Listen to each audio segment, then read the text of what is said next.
إن الحمد لله نحمده ونستعينه ونستغفره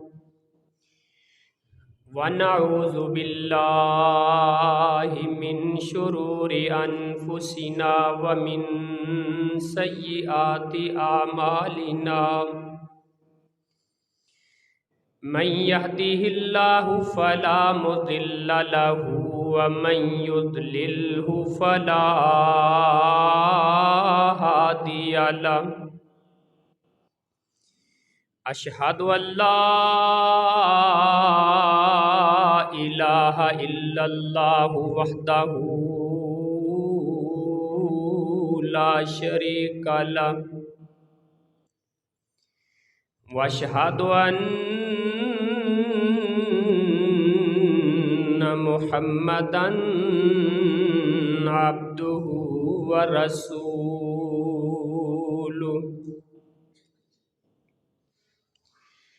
أرسله الله بالحق بشيرا ونذيرا بين يدي الساعة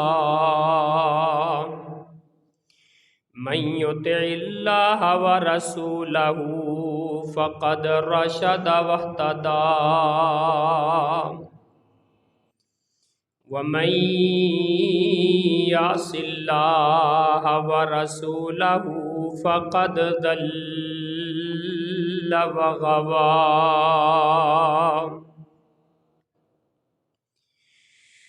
اللهم صل على محمد وعلى آل محمد كما صليت على إبراهيم وعلى آل إبراهيم إنك حميد مجيد اللهم بارك على محمد وعلى آل محمد كما باركت على إبراهيم وعلى آل إبراهيم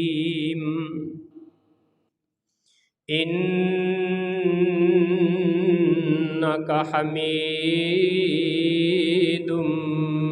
مجيد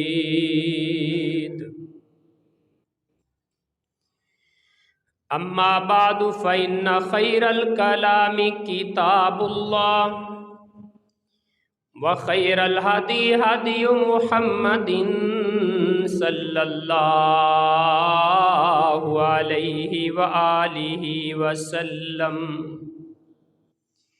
وشر الأمور محدثاتها وكل محدثة بدعة وكل بدعة ضلالة وكل ضلالة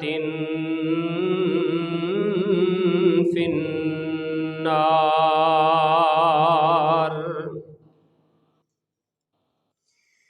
رب اشرح لي صدري ويسر لي أمري واحلل عقدة من لساني يفقهوا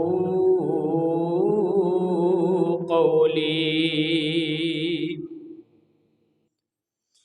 أعوذ بالله السميع العليم من الشيطان الرجيم من همزه ونفخه ونفثه بسم الله الرحمن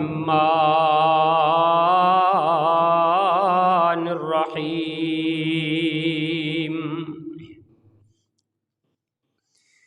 من عمل صالحا من ذكر أو أنثى وهو مؤمن فلنحيينه حياة طيبة وَلَنَجْزِيَنَّهُمْ أَجْرَهُمْ بِأَحْسَنِ مَا كَانُوا يَعْمَلُونَ۔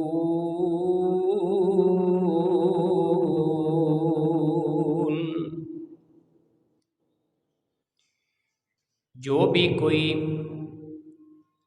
مرد ہے یا عورت نیک اعمال کرے گا ایمان کی حالت میں، ہم اس کو پاکیزہ زندگی عطا فرمائیں گے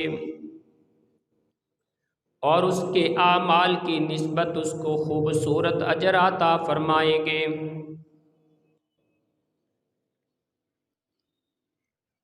ہر قسم کی تعریف عظمت کی بریائی خالق کائنات مالک کل شیء علیم بذات الصدور بلند و بالا رب العالمین کے لیے لکھوں کھا کروڑھا درود و سلام سید الرسل امام الانبیاء پیکر شرم و حیا جناب محمد الرسول اللہ صلی اللہ علیہ وآلہ وسلم کی پاکیزہ اطہر اور مقدس ذات پر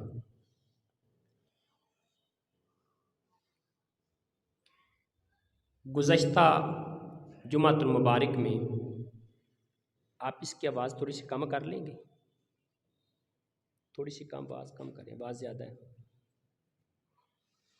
ادھر زیادہ ہوتی ہے دوسری طرف، بس ٹھیک ہے۔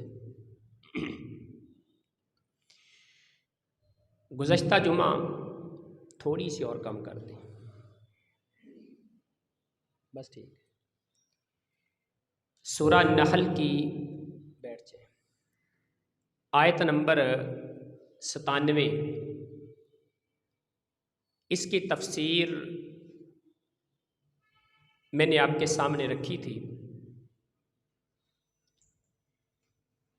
اس کا کچھ حصہ بیان کر دیا تھا اور کچھ حصہ باقی ہے۔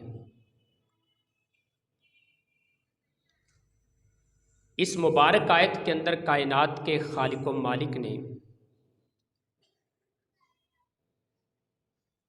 نیک عمل کے لیے دو چیزوں کی شرط لگائی ہے، عمل کرنے والا نیک ہو، عمل کرنے والا مرد ہو یا عورت ہو، ایک اس کا عمل نیک ہو، دوسرا وہ عمل کرنے والا خود ایمان کی حالت میں عمل کرے۔ جب یہ دو شرطیں پوری ہو جائیں گی تو کائنات کا خالق و مالک اس انسان کو دو اجر بھی عطا کرے گا، اللہ اس کو دو نیکیاں بھی عطا کرے گا، اس کو دو رزلٹ اور دو انعام دے گا۔ عمل صالح کیا ہوتا ہے؟ نیک عمل کسے کہا جاتا ہے؟ اس کی میں نے 4 شرائط پچھلے خطبے میں بیان کی تھی اور مجھے امید ہے کہ آپ احباب کو یہ 4 شرائط یاد ہوں گی۔ پہلی شرط یہ تھی کہ عمل کرنے والے کا عقیدہ ٹھیک ہو، عقیدے کے اندر شرک کی ملاوٹ نہ ہو۔ دوسری شرط یہ تھی کمال الحب ما کمال الذل، جو بھی نیکی کی جائے، جو بھی عمل کیا جائے وہ اللہ اور اللہ کے رسول کی محبت میں کیا جائے اور انکساری کے ساتھ کیا جائے۔ اور تیسری شرط ان یکون خالصا للہ، عمل چھوٹا ہو یا بڑا ہو، کرنے والا کوئی بھی ہے، وہ عمل خالصتاً اللہ کو راضی کرنے کے لیے کیا جائے۔ اور چوتھی شرط ان یکون مقیدا بالسنت، او ان یکون موافقا لسنت النبی صلی اللہ علیہ وسلم، عمل جو بھی ہو وہ رسول اللہ صلی اللہ علیہ وآلہ وسلم کی مبارک سنت کے مطابق ہو۔ یہ 4 شرائط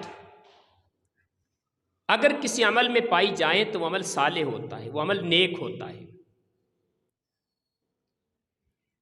اب اگلی شرط ہے کرنے والے کی، جو انسان عمل کر رہا ہے نا، اس کی حالت، اس کی کیفیت کیا ہے؟ اس کی حالت یہ ہے کہ وہ بندہ ایمان کی حالت میں نیکی کرے۔ اگر ایمان نہیں، ایمان کے بغیر نیکی کر رہا ہے، تو پھر اس انسان کی کوئی بھی نیکی کائنات کا خالق و مالک قبول نہیں کرتا۔ اور ایمان کے ساتھ یہ شرط ہے کہ انسان کی پوری زندگی ایمان پر گزرے، حتیٰ کہ موت بھی ایمان پر آئے تو پھر نیکیوں کا فائدہ ہے۔ سورہ نور کے اندر اللہ تعالیٰ نے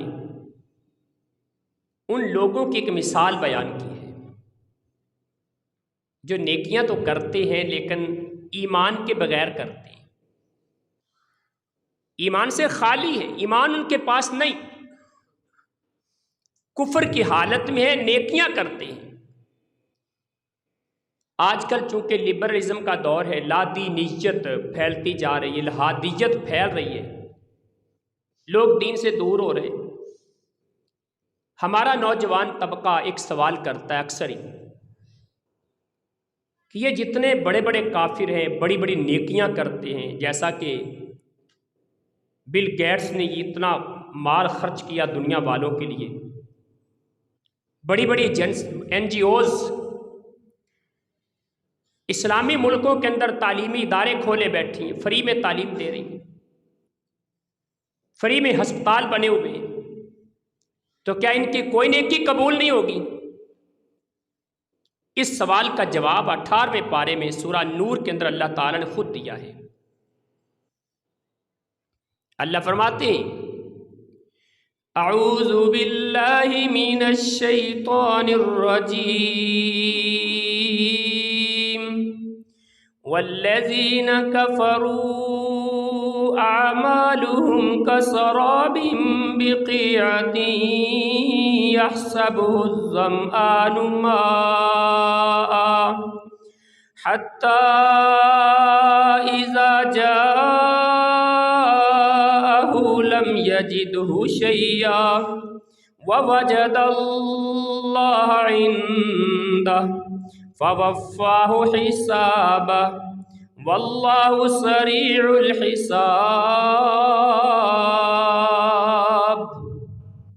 آپ لوگوں نے کبھی سراب تو دیکھا ہوگا، جب انسان سفر کرتا ہے نا گرمی کے موسم میں، روڈ کے اوپر سڑک کے دور انسان کو پانی کھڑا نظر آتا ہے، اس کو سراب کہا جاتا ہے۔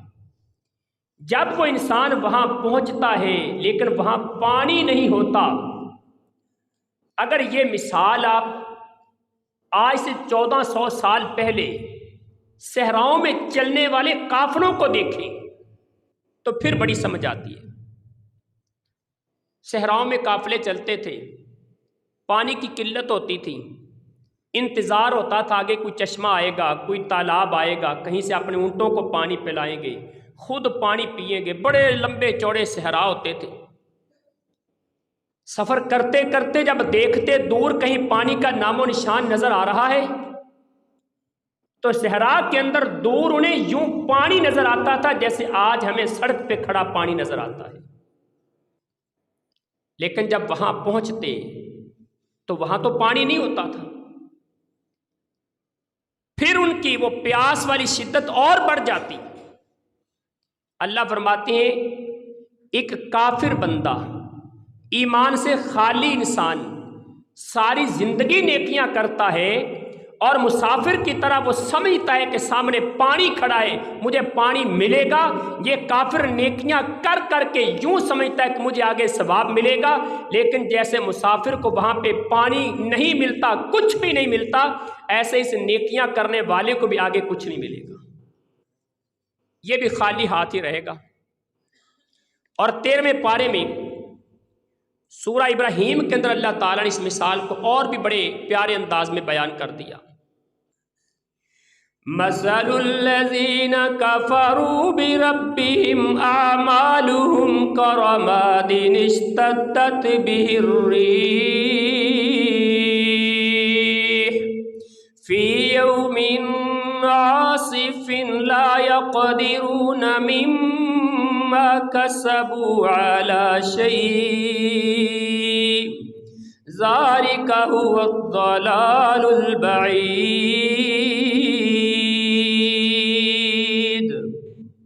اللہ فرماتے ہیں ان لوگوں کی مثال جو لوگ اپنے رب کے ساتھ کفر کرتے رہے، ساری زندگی ایمان سے خالی رہے، ان کی مثال یوں ہے، نیکیاں کرتے رہیں گے، نیک اعمال کرتے رہیں گے، دنیا والوں پہ اربوں روپیہ رفاہ عامہ پہ، خدمت خلق پہ خرچ کرتے نظر آئیں گے، لیکن قیامت کا دن ہوگا جس طرح تیز ہوا کے اندر راکھ کا ڈھیر پڑا ہو تو ساری کی ساری راکھ اڑ جاتی ہے، اسی طرح ان کی نیکیاں قیامت والے دن راکھ بن کے ضائع اور بیکار ہو جائیں گی، کچھ فائدہ نہیں ہوگا۔ اور میں نے کہا کہ شرط یہ ہے کہ ساری زندگی ایمان پر گزرے، اگر موت کے وقت بھی ایمان سے انسان ہاتھ دھو بیٹھا تو پھر بھی پوری زندگی کی نیکیوں کا کوئی فائدہ نہیں۔ رسول اللہ صلی اللہ علیہ وسلم فرماتے ہیں ایک آدمی ساری زندگی نیکیاں کرتا رہتا ہے، جنت کے قریب پہنچ جاتا ہے، ایک بالشت کا فاصلہ ہے، ایک گناہ ایسا کرتا ہے ساری نیکیاں برباد، سیدھا جہنم میں جا گرتا ہے۔ اور بسا اوقات انسان ایسا ہوتا ہے ساری زندگی گناہ کرتا ہے، جہنم سے ایک بالشت دور رہ جاتا ہے، ایک نیکی کرتا ہے، ایک نیکی، اس ایک نیکی کی بنیاد پہ اللہ اس کو موت دیتا ہے اور سیدھا جنت میں داخل ہو جاتا ہے۔ اسی لیے اللہ سے دعا کرتے رہا کریں، اللہ ہر وقت نیکی کی توفیق عطا فرمائے، کبھی کسی گناہ کو چھوٹا نہ سمجھیں، کیا پتا جس گناہ کو تو نے اور میں نے چھوٹا سمجھ کے کیا، وہی گناہ کرتے میری روح قبض ہو جائے اور گناہ کی حالت میں اللہ کے سامنے پیش ہو جاؤں، ساری زندگی کی نیکیوں کا بیڑا غرق ہو جائے۔ اسی لیے لقمان رحمت اللہ علیہ اپنے بیٹے سے کہا کرتے تھے، بیٹے عوّد لسانک رب اغفر لی، تیری زبان پہ اور کچھ بھی نہ رہے، کم از کم زبان پہ اتنا ضرور رہے، رب اغفر لی، اللہ مجھے معاف کر دے، کیونکہ زندگی کا کچھ پتہ نہیں کب ختم ہو جائے۔ کوشش کریں کہ زندگی کا ایک ایک لمحہ نیکی پر گزرے۔ ابن ابی ملیکہ رحمہ اللہ تابعی ہیں، صحیح بخاری کے راویوں میں ان کا شمار ہوتا ہے، کہتے ہیں میں نبی علیہ السلام کے 30 سے زیادہ صحابہ کو ملا، کلهم یخافون النفاق عند الموت، ہر صحابی ڈرتا نظر آ رہا تھا۔ ڈر کس بات کا تھا؟ اللہ کہیں موت کے وقت میرے دل سے ایمان نکل جائے اور میں منافق بن کے نہ مروں، اللہ مجھے اس حالت سے بچا لینا۔ ہر صحابی ڈرتا نظر آ رہا ہے۔ 2 شرطیں ہیں، عمل نیک ہو، کرنے والا مومن ہو، تو پھر آگے اللہ جزا کا اعلان کرتے ہیں، بدلے کا اعلان کرتے ہیں۔ اور بدلہ کیا ہے؟ اللہ فرماتے ہیں بدلے کے بارے میں، من عمل صالحا من ذکر او انثى وهو مؤمن فلنحيينه حیاتا طیبہ۔ پہلا بدلہ یہ ہے کہ ہم اس بندے کو زندگی پاکیزہ عطا کر دیں گے، حیات طیبہ عطا کریں گے اس انسان کو۔ اور پتہ حیات طیبہ کیا چیز ہے؟ قربان جائے جس انسان کو یہ زندگی پاکیزہ زندگی مل جائے، اللہ خود بھی پاکیزہ ہے، اپنے مومن بندے کو اللہ زندگی بھی پاکیزہ عطا کرتا ہے۔ اور جان لے ان اللہ طیب لا یقبل الا طیبا، اللہ خود بھی پاک ہے، ہر پاکیزہ چیز قبول کرتا ہے، جو چیز پاکیزہ نہیں اللہ اس کو قبول ہی نہیں کرتا۔ کلمہ ہو تو اللہ کلمہ بھی پاکیزہ قبول کرتے ہیں، اور پاکیزہ کلمے کی مثال اللہ نے قرآن مجید کے اندر دے دی۔ اللہ اپنے مومن بندے کو زندگی بھی پاکیزہ دیتے ہیں، کلمہ بھی پاکیزہ پسند کرتے ہیں۔ اور کون سا کلمہ پاکیزہ ہے؟